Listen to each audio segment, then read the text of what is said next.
రైతులు ఎంత నష్టపోయినారో రైతు బంధు అని చెప్పి టిఆర్ఎస్ పార్టీ రైతులకి ద్రోహం చేసినారని చెప్పి మీ అందరూ 10 సంవత్సరాలు చూస్తున్నారు. క్వింటల్కి 10 కేజీలు అని చెప్పి కూడా అప్పుడు కట్టింగ్లు కూడా చేసినారు. కానీ మీ అందరు తెలుసు, క్యాంపెయినింగ్ అప్పుడు కూడా చెప్పినాము, కాంగ్రెస్ ప్రభుత్వం వస్తే రైతులకు భరోసాగా అండదండగా ఉంటామని చెప్పి మళ్ళీ చెప్పినాము. ఈరోజు క్వింటల్ కటింగ్ కాదు, రైతన్నం మంచిగా ఉండాలని చెప్పి, సస్యశ్యామలంగా ఉండాలని చెప్పి ఒక విప్లవాత్మక నిర్ణయం కూడా తీసుకున్నాము. ప్రభుత్వం తరఫున దాదాపు 30,000 కోట్లతోటి రైతుల రుణమాఫీ కూడా చేసినారు ఈ ప్రభుత్వం అని చెప్పి మీ అందరికీ సభాముఖంగా తెలియజేస్తున్నాను. మీ అందరు తెలుసు, ఆర్థికంగా కష్టాలు ఉంటే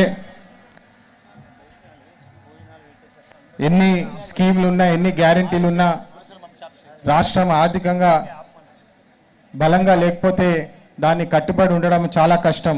అయినప్పటికీ రైతు రుణమాఫీ చేసి తీరుతామని చెప్పి ఏదైతే మన రేవంత్ రెడ్డి గారు కంకణం కట్టుకొని చెప్పినారో అందరి ముందు, దాని ప్రకారమే నిర్ణయాలు తీసుకుంటున్నారని చెప్పి మళ్ళొకసారి బట్టి గారి సమావేశంలో ఖచ్చితంగా అందరు రైతులకు అండగా ఉండామని చెప్పి మీ అందరికి మళ్ళొకసారి భరోసా ఇస్తున్నాను. ఇంకో ముఖ్యమైన విషయము చెప్పాలి, ఈ ఎల్లంపల్లి ప్రాజెక్ట్ ఆర్ఎన్ఆర్ స్కీము దాదాపు 10 సంవత్సరాలు బీఆర్ఎస్ ప్రభుత్వంలో ఆ ప్రాజెక్టు స్టార్ట్ అయినప్పటికీ కూడా ఆర్ఎన్ఆర్ ప్యాకేజ్ ఇవ్వలేదు, సెటిల్మెంట్ ఇవ్వలేదు.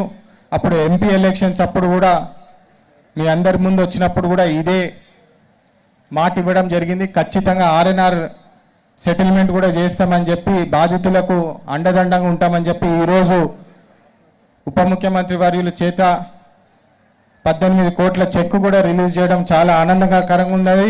మీ అందరి ఆశీర్వాదము మాపై ఉండాలని చెప్పి మళ్ళొకసారి కోరుతూ, ధర్మపురి ప్రజలకు లచ్చన్న చేసే ప్రోయాక్టివ్నెస్ మీరందరూ చూస్తున్నారు. గత 9 నెలల నుంచి ఏం కష్టం వచ్చినా ఫస్ట్ లచ్చన్న ఇమీడియట్లీ నాకు ఫోన్లో కూడా చెప్తున్నాడు, ఇక్కడనే ఉంటున్నా ఎంపీ సాబ్, నేను జరుగుతలేనని చెప్పి ఫోన్లో కూడా చెప్తుంటారు.